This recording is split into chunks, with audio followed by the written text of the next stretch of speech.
orang Kristen apakah bisa kesurupan? Berarti ada Roh Kudus dan roh setan di dalam dirinya. Ya, jadi kalau orang Kristen, saya yakin yang orang sungguh-sungguh Kristen nggak akan bisa kesurupan, saudara. Yang ada Yesusnya nggak akan bisa. Tapi kalau dia tidak sungguh-sungguh, ya bisa. Jadi artinya dia buka celah, saudara. Maka dari itu firman Tuhan selalu katakan apa?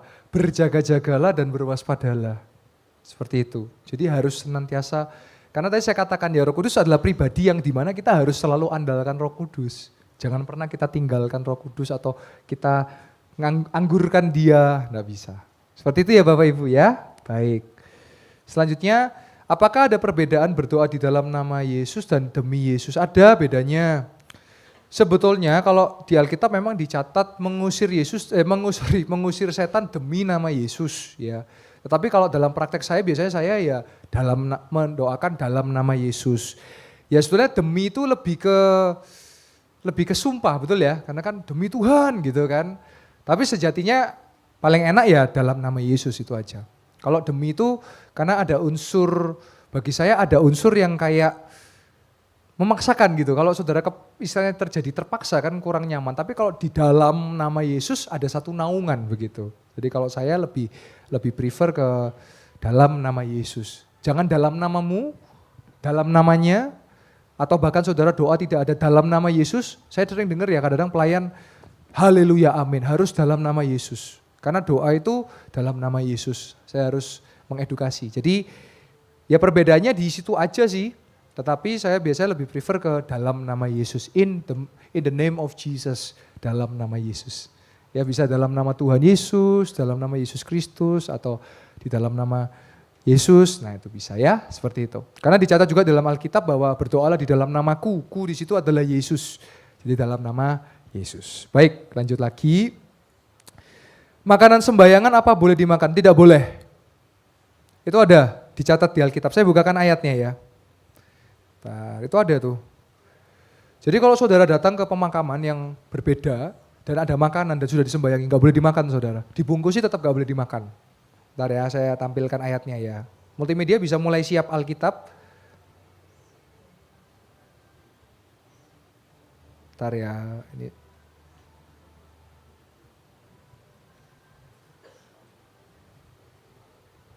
Nih, 1 Korintus 10.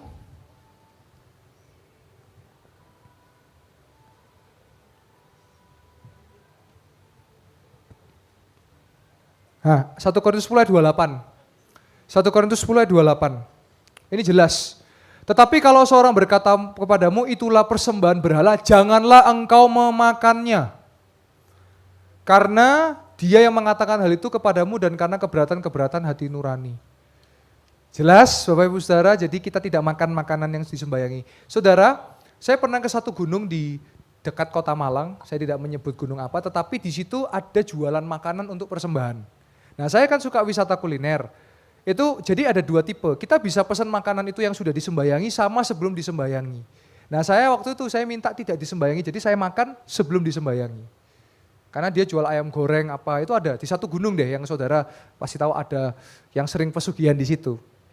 Tapi kalau itu makanannya sudah disembayangi, jangan dimakan. Karena Alkitab sudah catat jelas, udah ya ini nggak usah pakai di debat-debat lagi ya, udah titik kok itu ya. Terus pertanyaan kedua, tadi dikatakan roh jahat akan masuk ke rumah. 7 roh lebih jahat, maksudnya masuk ke yang didoakan atau yang mendoakan. Nah, tadi saya sudah jelaskan ya, tubuh kita ini bisa dianggap sebagai kameramen, halo? Ya, perhatikan ya. Jadi untuk rumah ini bisa bicara tubuh kita. Jadi kan ceritanya coba dibuka lagi dong Matius berapa tadi? Matius 12 ya. Matius 12 ayat 30. Sebentar, tadi Matius. Bentar ya, saya buka materi sebentar, mohon maaf. Saya bantu jelaskan ya, di Matius 12 ayat 43 sampai 45. Matius 12 ayat 43 sampai 45. Nah, apabila roh jahat keluar dari manusia, ia pun mengembara ke tempat-tempat yang tandus mencari perhentian tetapi ia tidak mendapatnya. Ayat 44. Nah ini di sini metafora. Lalu ia berkata, aku akan kembali ke rumah yang telah, berarti rumah itu tubuh kita kan? Maksudnya tubuh yang didoakan itu kan? Jadi yang dimaksud di sini adalah tubuh yang didoakan itu. Makanya kenapa kalau orang habis dilayani pelepasan pengusiran harus tambah rajin ke gereja, harus tambah rajin ibadah, harus tambah rajin FA, karena dia harus bangun pagar istilahnya, benteng. Jadi di sini konteksnya yang didoakan. Saudara, selama saya mendoakan saya tidak pernah mengalami serangan-serangan yang berarti, tapi saksinya Pak Jusman mungkin hanya mobil waya servis aja Pak ya. 3 kali saya servis, jadi mau berangkat itu tiba-tiba mobil harus servis padahal kayak belum waktunya. Itu pernah ngalami saya, tapi ya aman, saya nyetir, saya ke keluar kota ya hari ini buktinya saudara ketemu saya dalam kondisi yang sehat. Berarti kan aman gitu ya, lanjut. Tapi kalau saudara tidak kuat, saya mesti ingatkan ya saudara, ini saya kasih saudara kekuatan untuk saudara perhatikan dulu. Jadi jangan tiba-tiba keluar dari sini sok jagoan terus saudara langsung aduh Pak tolong Pak gitu. Gak gitu juga saudara. Tapi saudara mesti ngerti dulu bahwa untuk melakukan ini juga saudara mesti ikuti langkah-langkah yang saya sudah catat. Itu semua dari apa yang saya lakukan kok. Ya lanjut. Kertas putih kosong, saya harus membaca dengan iman. Ya kalau nggak ditulis nggak usah dikasihkan lagi. 2 lagi. Dicoret lagi lah kan nggak bisa dipakai. Ya terima kasih Vito. Lanjut. Bagaimana dengan kutuk keturunan? Tanda apa kutuk keturunan cara melepas tandanya kalau anak saudara bisa ngeliat setan, udah selesai. Kalau anak saudara bisa ngeliat setan, itu sudah pasti berarti antara saudara atau atas-atas Anda pernah berkaitan dengan kuasa gelap. Bisa keturunan dukun, bisa atau pernah pakai penglaris, pernah pakai kuasa-kuasa gelap, itu pasti nurun karena setan itu selalu akan ngikat. Caranya gimana? Ya pelayanan pelepasan. Kalau saya pribadi sebetulnya ya orang tuanya sendiri bisa melepaskan, tapi kalau orang tuanya terikat juga ya harus ke gereja dilepaskan oleh hamba-hamba Tuhan gitu. Kalau saya ini kepengen sebetulnya jemaat ini bisa kayak self-service itu loh saudara. Saudara doakan sendiri tuh bisa. Loh Alkitab nggak nulis dan kuasa diberikan kepada Pastor Yoel, enggak, kepada orang-orang percaya, kepada martir, martus, marturia, murid-murid Anda dan saya kan gitu. Ya lanjut. Dalam keluarga ada yang mati muda, kakeknya, ayahnya, anaknya, ya bisa. Makanya setan itu kan membinasakan toh. Yohanes 10 ayat 10, coba dibuka Yohanes 10 ayat 10. Yohanes 10 ayat yang ke-10. Yohanes 10, nah pencuri datang untuk mencuri, membunuh, dan membina. Nah kalau saudara ada keluarga yang indikasi kuasa gelap, cepat-cepat dilayani. Kalau enggak bisa mati saudara, dan matinya selalu aneh. Enggak ada apa-apa mati gitu. Nah seperti itu ya, tetapi Yesus datang memberikan hidup dalam kelimpahan, haleluya, dan hidup kekal. Lanjut ya, tadi sudah dibahas tentang macam-macam iblis. Bisa dijelaskan itu siapa saja, soalnya banyak yang nggak tahu itu apa saja dan cara doanya. Loh tadi saya sudah tulis caranya, ada, dibaca lagi diklat di materinya, nanti saudara boleh minta di Bu Kristi dikirim via WA, print sendiri, cetak sendiri, dan itu nanti juga dibukukan untuk dibagikan ke jemaat.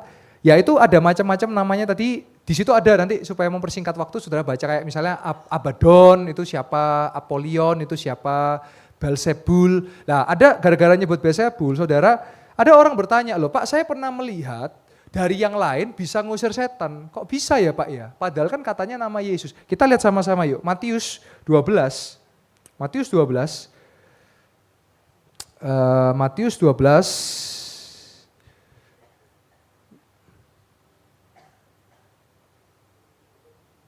Matius 12.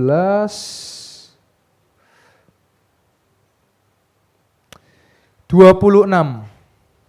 Matius 12 ayat 26. Jadi Belzebul, iblis kan, demikian juga kalau iblis mengusir iblis, ia pun terbagi-bagi dan melawan dirinya sendiri.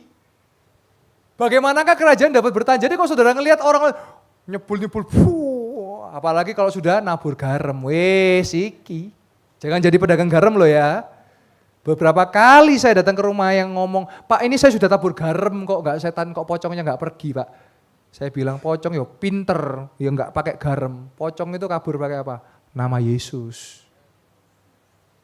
Ya kok saya ini heran kok, saudara kalau kepepet cari Yesus ya, jangan cari garam-garaman.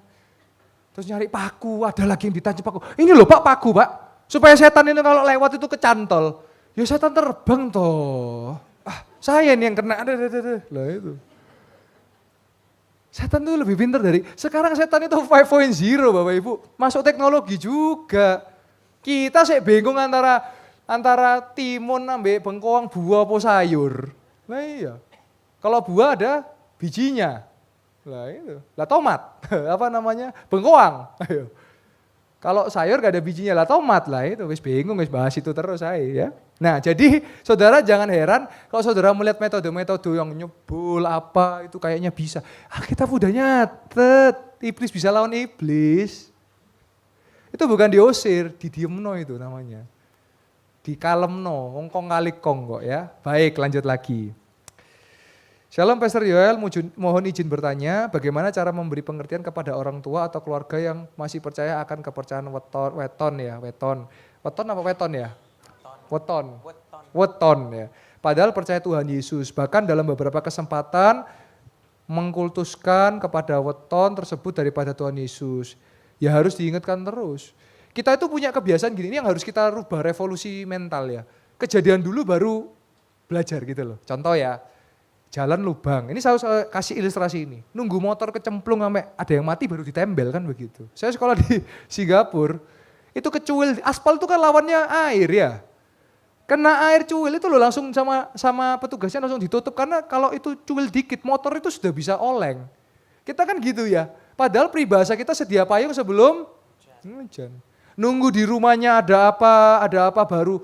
Coba dong panggil Pastor Yoel biar ngusir di rumah lah. Padahal hari ini saya memberikan mandiri supaya saudara bisa mengusir kuasa gelap. Harus diedukasi. Dikatakan, gini loh langsung katakan, Pak, Ma mohon maaf, itu setan itu kuasa gelap itu. Enggak bisa, di dalam Yesus itu enggak bisa, mendua itu enggak bisa. Tuhan enggak mau ada dua Allah, Tuhan enggak mau ada dua Tuhan. Dia mau cuman Yesus aja, cuman satu Tuhan. Sampaikan, daripada keluarga Anda akan mengalami yang tidak baik. Ya, enggak apa-apa, bisa pelan-pelan. Atau biasanya kalau sungkan ya saya datangkan aja enggak apa-apa, nanti saya ngomong kan biasanya orang itu kalau orang lain yang ngomong kan lebih kayak wah di belakang sip gitu. Karena itu fenomenanya, saudara kan mau ngomong orang lain tapi ngambil nyomot dari video Instagram di download, padahal saudara mau ngomong orang lain tapi pakai mulutnya pendeta lain kan begitu tuh. Nah itu yang kadang-kadang juga saya lakukan, saya ngomong orang lain ambil video saya tapi ngomongin orang lain kan gitu ya. Nah itu ya, baik. Contoh menghujat Roh Kudus, ya contohnya ya tidak lagi percaya kepada hal-hal yang rasulia atau misalnya kepada hal-hal yang berkaitan dengan Roh Kudus, kebaikan, kebenaran, ajaran, nasihat itu adalah menghujat Roh Kudus karena Roh Kudus itu menuntun kebenaran. Kalau saudara ditegur nggak mau, saudara dengarkan firman protes aja, nah itu salah satu menghujat Roh Kudus karena kan firman juga tuntunan Roh Kudus. Nah itu ya. Terus gak mau menyembah nama Tuhan. Saya itu sedih saudara. Kita mau ya jemaat itu terutama PAW ayo sama-sama berdoa. Karena dari atas tuh kelihatan yang jemaat gini. Loh, kita ini di sini tuh bukan lagi penonton. Kita semua ini lagi menyembah Tuhan sama-sama. Cuman yang di depan ini menolong jemaat gini. Kadang-kadang makan popcorn. Turu. Saudara melek. Gitu lah. Padahal cuman ibadah cuma 2 jam loh. Tapi nonton bioskop kok gak tidur? Wah gitu loh. Loh iya padahal ibadah cuma 2 jam dalam seminggu tapi bisa merubah 166 jam dalam seminggu. Itu hebatnya kuasa Tuhan. Nah saya tuh sungguh rindu ya jemaat bisa merem, ikut angkat tangan. Kalau yang percaya katakan amin langsung amin. Dengar mujizat langsung tepuk tangan. Loh, itu harus diajar. Itu nilai. Saudara kalau tahu saya duduk depan, kalau saya dengarkan firman amin yes. Loh itu manfaatnya untuk saya. Karena saya aminkan aminkan firman. Kayak Oma Meli bilang, siapa yang percaya lambaikan tangan angkat dapat rumah. Ya angkat tangan dong. Masa saudara gak percaya? Ya percaya, pasti saya dapat. Loh iya toh. Yang dapat siapa? Saudara apa saya? Saudara. Nah itu loh saudara, itu praktek firman tuh gitu. Jangan malu-malu. Saudara dikasih bahasa roh, ya bahasa roh lah. Itu membangun diri kita. Firman Tuhan katakan, itu membangun. Jadi hari ini saya mau bangun, yuk gereja kita kalau sebelum jangan keburu duduk, berdiri tepuk tangan dulu bentar. Kita agungkan, memuliakan Tuhan. Lama-lama tambah saudara loh, ibadah mujizat, ibadah sudah 2 lantai saudara kemarin saya melayani ibadah mujizat. Itu sudah bisa lihat ya yang asyir-asyir ibadah tambah rame. Ya ayo pelayan-pelayan tingkatkan kualitas. Kalau jemaat bisa ngalami, pelayan lebih toh. Betul nggak logikanya? Loh karena saudara melayani Tuhan, lah jemaat kan cuma datang ibadah. Harusnya pelayan Tuhan lebih ngalami mujizat daripada jemaat. Yang percaya katakan amin. Loh iya, itu pun yang saya alami. Lah kalau saudara pelayanan nggak ngalami mujizat, pertanyaan loh. Saudara melayani siapa? Melayani manusia apa melayani Tuhan? Karena upah saudara bukan dari manusia, tapi upah saudara dari Tuhan. Kalau saudara mengharapkan upah dari manusia, nggak akan dapat saudara. Tapi kalau saudara mempercayai bahwa upah dari Tuhan, pasti Tuhan akan berikan. Itu tercatat di Alkitab juga. Jadi ini doa saya buat saudara. Semua pelayan dipakai Tuhan ya, amin. Haleluya. Selanjutnya, apakah gereja yang tidak percaya RK termasuk menghujat? Yes. Hari ini banyak gereja-gereja yang sudah tidak lagi percaya mujizat. Selasa besok saya akan berangkat ke kota Caruban lagi, diminta untuk saya khotbah mujizat. Besok juga ada KKR mujizat. Kenapa? Di kota itu sudah tidak lagi ada percaya ada mujizat. Saya datang baru mereka melihat ada mujizat, stroke bisa jalan. Ya boleh kasih tepuk tangan buat kemuliaan nama Tuhan.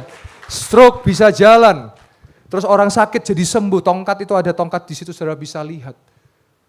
Saya ini simple, karena Alkitab dicatat. Coba dibuka Markus 16 ayat, ini favorit sekali, Markus 16, 17, 18, saudara harus hafal ini saudara. Markus 16, 17, 18. Markus 16, 17, 18. Tanda-tanda ini akan menyertai orang-orang yang percaya. Mereka akan mengusir setan-setan demi dalam nama Yesus. Mereka akan berbicara glosolalia, bahasa lidah yang baru bagi mereka ayat 18. Dan mereka akan memegang ular-ular bicara setan. Sekalipun minum racun maut tidak akan mati. Perhatikan. Dan mereka akan meletakkan tangan atas orang sakit dan orang itu akan. Saudara percaya saudara doakan orang sakit bisa sembuh? Saudara nantikan nanti diklat mujizat kesembuhan. Dan saya percaya kota Malang akan kita guncangkan buat kemuliaan nama Tuhan. Kita boleh kasih tepuk tangan buat kemuliaan nama Tuhan. Wow. Ketika saya melihat ini, saya lihat ayat Alkitab ini, saya jadi tahu. Kalau kita lakukan firman, dahsyat saudara. Kalau kita lakukan firman, dahsyat. Nah pertanyaannya saudara mau lakukan firman enggak? Kalau saudara enggak mau lakukan firman, ya susah saudara. Jadi salah satu contoh kalau yang sudah enggak percaya pekerjaan Roh, ya itu juga salah satu yang menghujat Roh Kudus. Berarti mereka meniadakan Roh Kudus. Lanjut. Mengapa berdoa dalam kuasa firman dan kuasa darah Kristus? Loh, udah dijelaskan. Ini pertanyaan ulangan lagi nih. Kuasa firman itu untuk kita disucikan, dikuduskan. 1 Yohanes 1 ayat 9 boleh ditampilkan. 1 Yohanes 1 ayat yang ke-9. 1 Yohanes 1 ayat yang ke-9. Ini loh. Jika kita mengaku dosa maka ia adalah setia dan adil. Ia akan mengampuni segala dosa dan menyucikan kita dari segala. Jadi nanti setan gak bisa dakwa kita. Saudara jangan kebanyakan nonton film setan ya. Saya kalau ngusir setan tuh gak kayak di film-film. Kamu kan pernah ini, itu film saudara. Tapi realitanya enggak seperti itu. Karena ketika kita dibungkus kuasa firman, setan enggak ngelihat kita itu sudah disucikan, dikuduskan. Makanya jangan lupa doa itu, sucikan kuduskan saya Tuhan. Sebelum pelayanan, ampuni dosa. Bisa saja saudara pelayanan sebelum pelayanan mikir kotor, ayo.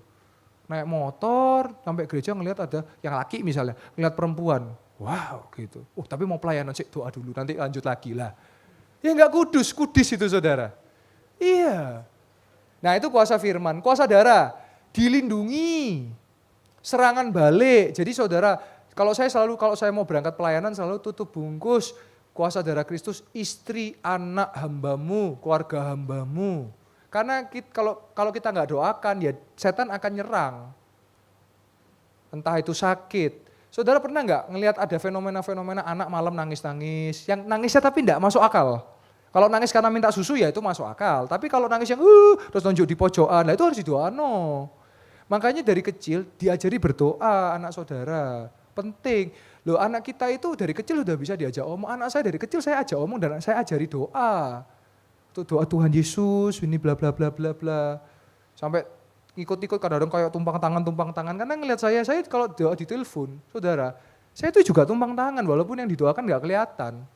Tapi saya percaya kuasa telepon. Dan saya percaya saudara pun juga bisa sama. Karena ini orang-orang percaya kok. Kan saya percaya, saudara juga percaya kan, amin? Yes, lanjut lagi ya. Shalomku, saya mau tanya, apakah Raja Iblis itu pantas dipanggil Lucifer, sedangkan adalah bintang fajar. Yesus dalam kitab Wahyu juga disebut bintang fajar. Ya ini memang ada hermeneutik tafsirannya, karena mirip dengan Yesus, tetapi sebetulnya ada yang juga yang bicara tentang Lucifer. Lucifer ini kan terjemahan sebetulnya. Di Alkitab nggak ada nama Lucifer, kan Luxis dan Fere. Ya, jadi nggak bisa dibilang Raja Iblis juga. Ya Iblis itu kan ada banyak macamnya. Tapi yang pasti bahwa Yesus adalah Tuhan dan Juru Selamat kita. Itu yang saya pastikan. Tapi kalau masalah tafsiran dan lain sebagainya, ya itu bisa dibahas. Tetapi jelas Iblis, ya ada banyak variasi. Wong sepertiga malaikat di sorga kok. Kan nggak tahu berapa jumlahnya. Bisa jutaan, bisa miliaran, kita nggak tahu. Tapi sepertiga malaikat di sorga. Ya, dan ada malaikat-malaikat juga seperti Mikael, seperti Gabriel. Mikael terutama yang dia malaikat berperang, Gabriel malaikat yang memberikan pesan. Nah itu saudara. Jadi intinya kalau saya ya kita percaya bahwa Yesus adalah Tuhan dan Juru Selamat. Gitu ya, lanjut. Bentuk konkret menghujat Roh Kudus, sepertinya sudah saya jelaskan tadi, tata cara berpuasa. Loh, saudara ini memperhatikan apa enggak toh? Pertanyaannya, tata cara berpuasa yang benar dan baik. Tadi saya sudah kasih, nanti dibaca lagi deh materinya supaya saya cepat bahas yang lain. Saya sudah nanti dibaca lagi materinya, itu sudah saya paparkan kok. Kita perlu belajar membaca dengan cermat dan baik ya, karena memang kita melihat di survei literasi kita minim. Saya harus ngajari untuk juga saudara, karena gini loh saudara, kan kita itu WA itu juga ada sudah broadcast misalnya ya, ibadah jam berapa. Itu tapi setelah di broadcast tanya, Pak ibadahnya jam berapa? Aduh. Tapi masa saya jawab, lihat atas dong, enggak, ya jam sekian. Cuman harus belajar literasi kita tingkatkan. Nanti pelan-pelan pelayan Tuhan harus banyak baca. Iya, saya studi S2 ya banyak baca buku-buku, ya piye lah enggak baca ya enggak bisa. Karena baca itu juga membuka jendela dunia kan. Nah jadi nanti jawaban ini silakan nanti kalau minta materinya dibantu Bu Kristi kirim via WA ya. Nanti saudara mau print atau baca dari HP masing-masing bisa. Baik lanjut ya. Terkadang saya berdoa tidak fokus apakah ini perbuatan iblis. Yes, betul. Itu salah satunya. Contoh lagi, saudara doa, mau doa berkat, atau enggak saudara lagi firman, mau doa firman lagi mikir, nanti siang habis ibadah makan apa ya? Ayam goreng, bebek goreng apa cumi lah itu saudara. Itu juga, loh saudara, Alkitab mencatat ada satu dosa yang disebabkan iblis, dosa rakus saudara. Kalau saudara nggak bisa ngontrol makan saudara, itu juga dosa dari iblis, glutoni namanya. Greedy, serakah, makan lah. Saya sudah melewati fase itu, saya sudah habiskan semua, saya diet sampai 30 kilo lebih, 33 kilo, 35 kilo saya habiskan, karena saya tahu ternyata itu kuasa yang tidak benar. Dalam arti begini, kalau kita tidak bisa mengontrol makan, ya itu celah namanya. Nah sebab itu, jadi itu juga salah satu. Nah caranya gimana supaya kita fokus? Ketika kita doa langsung dalam nama Yesus, aku tengking segala kuasa-kuasa gelap. Nah itu harus. Makanya kalau saudara lihat saya khotbah selalu saya tengking kan di awal. Supaya fokus saudara. Nah itu jadi harus dalam nama Yesus aku tengking. Karena saudara pernah gak doa terus angop-angop gitu. Pernah ya? Nah itu salah satu juga. Serangan itu seperti itu. Kayak. Nah itu ya. Mula gitu kan. Nah kan ada itu. Nah itu salah satu ya. Karena merem terus kan jadi. Kalau gak fokus itu salah satu. Jadi makanya selalu mulai dengan tengking. Aku tengking dalam nama Yesus. Makanya kalau saya khotbah sekarang kan langsung tengking, karena saya nggak tahu yang hadir ini siapa. Bisa ada dukun di tengah-tengah kita nggak tahu loh.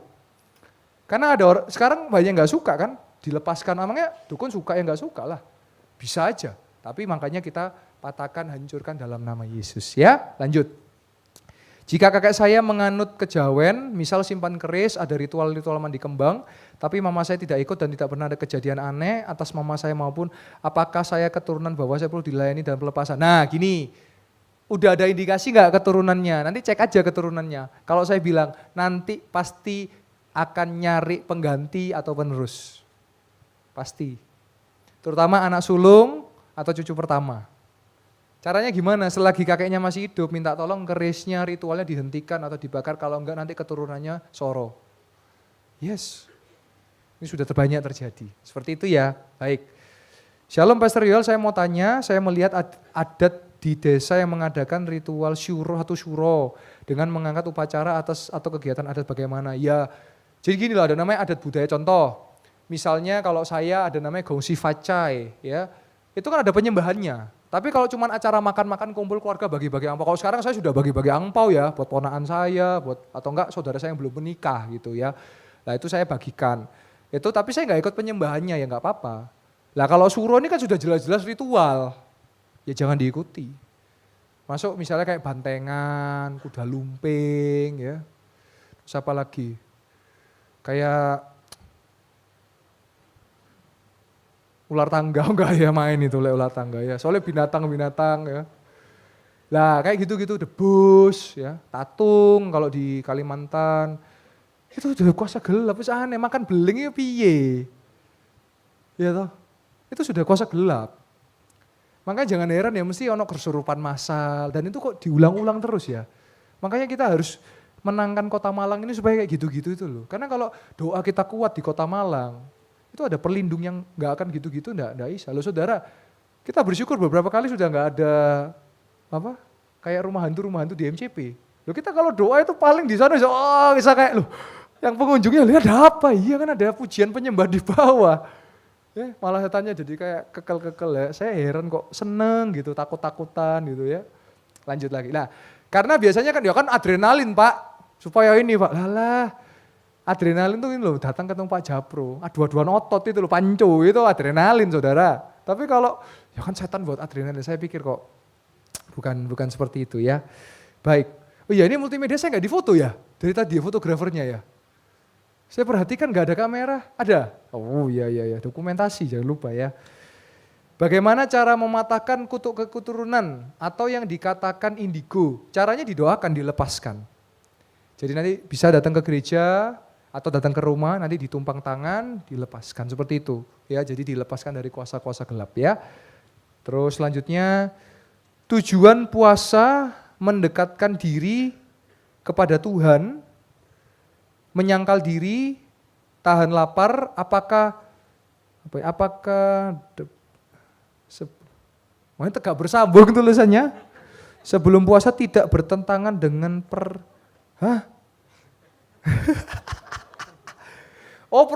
apakah dengan makan protein sebelum puasa tidak bertentangan penyangkalan? Ini saudara, saya tolong gelas kosong semua ya.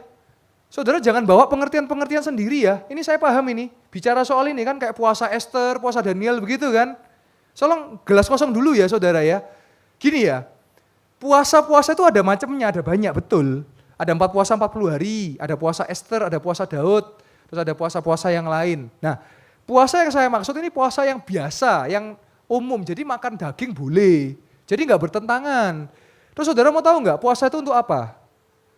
Puasa bukan untuk menebus dosa, supaya hadirat Tuhan ada dalam hidup kita. Suatu kali ahli Taurat bertanya kepada Yesus, Yesus, kenapa murid-muridmu tidak berpuasa? Yesus menjawab, aku masih ada di sini kok.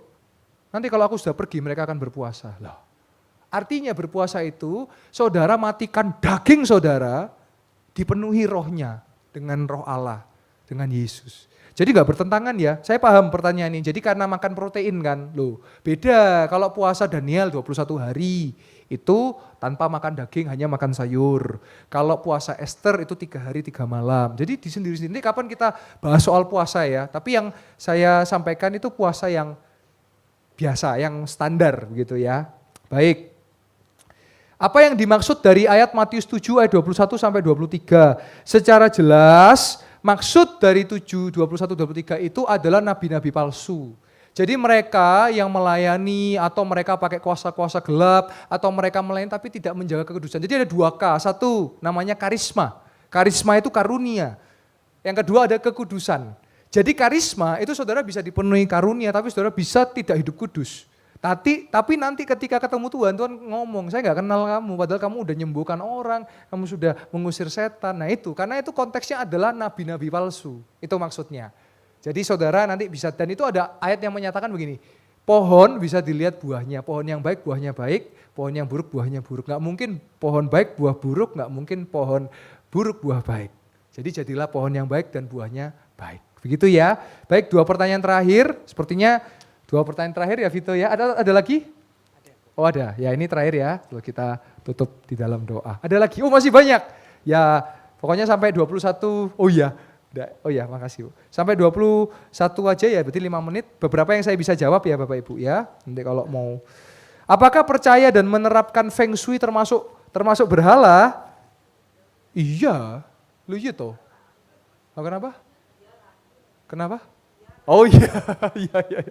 Iya, tapi ilmu rumah interior itu ada yang memang bisa ilmu sains gitu. Contoh misalnya kalau punya rumah tusuk sate bisa sakit loh. Memang kan itu arah angin sama mobil selalu lewat seliwer-seliwer. Itu bisa karena matahari juga itu bisa. Tapi ya itu bisa kita lihat. Kalau mulai percaya rumah harus warna hijau, harus warna kuning. Ini rumah apa rekreasi ya? Saya datang ono roller coaster. Lah itu. Tapi kalau memang contoh pintu dengan kasur nggak boleh sehadapan ya itu memang bisa bagus karena kalau orang masuk supaya nggak kelihatan tidur kan nggak sopan. Kamar mandi arahnya demikian, nah itu memang bisa. Jadi kalau Feng Shui itu ada keyakinan percayanya. Jadi mesti hati-hati orang-orang Kristen begitu ya. Terus tadi dijelaskan bahwa saat Ayub dicobai, iblis izin dahulu kepada Allah. Apakah sekarang juga iblis izin kepada Allah saat mencobai? Bisa jadi menurut saya berdasarkan cerita Ayub bisa jadi. Makanya saya pernah sampaikan dalam Zoom, Tuhan mengizinkan. Bisa. Karena supaya kita, kan ada firman katakan, kalau engkau tahan pencobaan, engkau akan mendapat mahkota. Di Yakobus dikatakan itu. Tekun. Makanya kalau saudara bisa keluar, contoh ya Yusuf ya, waktu mau dianu sama Tante Poti, apakah dia jalan di tempat, jangan tante gitu. Apa yang dia lakukan? Lari saudara. Masalahnya anak muda sekarang kalau pacaran kan gak lari, jalan di tempat semua. Gitu. Lari dong, kau sudah tahu mulai cipok-cipokan, ambung-ambungan misalnya. Lari, tapi jangan lari ke arahnya dia, lari ke arah sana. Lari saudara. Ya, jadi supaya saudara bisa menang ya, lanjut. Bagaimana kalau terapis kesehatan, misal suhu, anyong, apakah itu termasuk salah satunya? Gini saudara, saya masih percaya saudara punya perlindungan Tuhan. Kalau saudara datang ke pijet, terapi yang pakai kuasa gelap, saya masih yakin kalau itu kuasa gelap saudara dilindungi Tuhan, itu gak akan mempan dalam hidup saudara. Yang saya katakan amin. Jadi saudara kan kadang-kadang gak tahu. Ya, misalnya tukang pijatnya pakai kuasa gelap, tusuknya pakai kuasa gelap, saudara kan gak tahu. Tapi makanya kenapa kalau saudara berdoa, itu untuk melindungi, makanya doa makan misalnya. Nah ini saya ada tambahan, saya sampaikan beberapa ciri-ciri kalau tempat makan pakai penglaris. Saya pernah sampaikan satu, nggak enak tapi rame, tapi bukan masalah harga murah ya, tapi aneh sekali, rame gitu tapi nggak enak, terus nggak buka cabang biasanya. Terus apa lagi? Biasanya siang tapi mencekam, itu bisa dirasakan. Terus apa lagi? Penjualnya itu marah-marah, kayak juaji gitu loh. Pak mau nambah, opo nambah meneh, wis iku cukup iku lho, mau diborong nggak oleh ya. Contoh itu ada. Terus ada juga yang kalau bungkus harus pakai nasi. Padahal bayarnya setara dengan nasi kan ada. Pak saya seneng lauk tak beli lauk tapi tak bayar sama harga nasi. Jadi saya nanti jawab, loh gak iso iki soalnya yang lain gak entuk nasi gitu ya. Lah itu kan ada tanda-tanda, ya pokoknya selalulah berdoa, begitu ya. Terus minuman bir yang 0%, ya sebenarnya itu bukan bir ya. Karena bir itu yang harusnya ada alkohol ya. Kalau 0% kan bukan bir, itu kan rasa bir, betul ya. Seperti minuman rasa susu, padahal bukan susu. Apakah boleh? Ya kalau saya jawab gini ya, saudara makan daging steak, mau minum wine silakan. Yang tidak boleh apa? Karena kalau saudara mabuk, jatuh dalam dosa. Tapi saya tidak pernah ngerasakan enaknya wine, bir itu tidak pernah saudara. Kalau bagi saya misalnya makan steak gitu ya, minum merek itu deh pokoknya, itu kok udah enak bagi saya gitu loh. Tapi kalau saudara nggak apa-apa, yang penting saudara nggak mabuk aja. Dan nggak aneh-aneh gitu ya. Itu ada ayat Alkitabnya ya. Nah, saya kasih ayat penutup ya.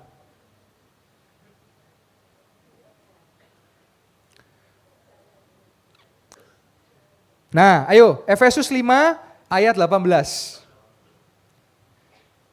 Efesus 5 ayat 18. Dan janganlah kamu mabuk oleh anggur, karena anggur menimbulkan, tetapi hendaklah kamu pernah dengan roh.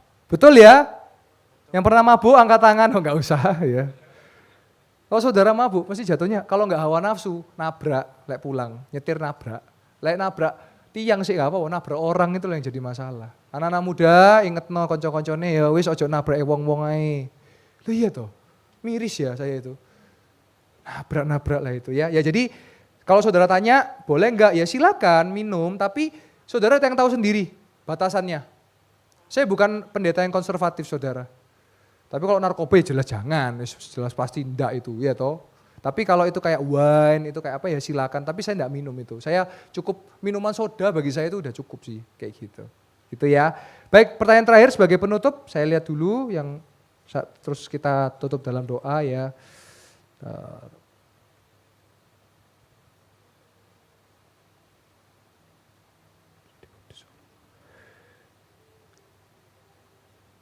Pertanyaan bagus nih, penutup ya Bapak Ibu ya.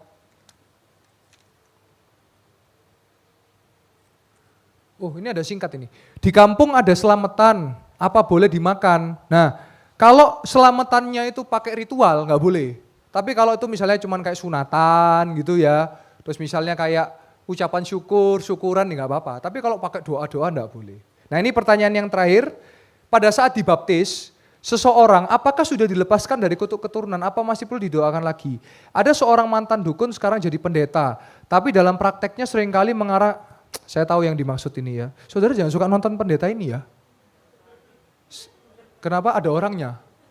Hah? Saya doakan orang yang didoakan pendeta ini dan kerasukan setan loh saudara. Hati-hati loh saudara, saya ingatkan loh ya. Saya mau jaga jemaat di tempat ini ya.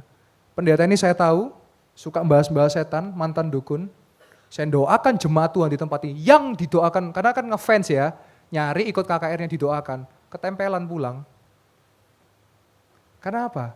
Kalau ceritanya terus meramalkan tahun ini, meramalkan tahun itu. Loh ini pendeta apa peramal ya? Ngalah-ngalahin nabi. Oh saya akan jaga betul-betul jemaat supaya saudara gak suka nonton begitu-begitu. Kalau saudara masih suka nonton, saya bilang hentikan daripada nanti saudara masuk lebih dalam loh ini. Karena saya tahu, kita gak akan nyebut nama ya. Tapi selain itu juga ini pakai rekening, pakai anu nih BCA ya. Ada saldonya Bu. Aduh. Kan kertasnya ada ya, kok pakai struknya BCA ya. Hari Senin lagi. 15 ya seminggu. Contoh pendeta tersebut bila ada roh jahat, yaitu saya tahu yang dimaksud kita gak akan nyebut nama, tetapi saya perlu sampaikan yang pokoknya kalau doakan orang akan seperti yang saya melihat di bayangan di belakang Anda itu kan. Saudara coba ikuti terus, kalau enggak suatu saat saudara akan terjebak dan akhirnya saudara baru sadar. Ya saya cuma yakinkan hati-hati aja sekarang banyak nabi palsu sih. Banyak pengajar palsu, hati-hati memilih pengajar. Tetapi saya punya pengalaman, saya mendoakan jemaat yang suka ikut pendeta ini, bertemu didoakan malah ketempelan. Bukan dilepaskan, malah ketempelan. Ya demikian Bapak Ibu Saudara, saya bersyukur malam hari ini, biar diklat ini menjadi bekal buat kita.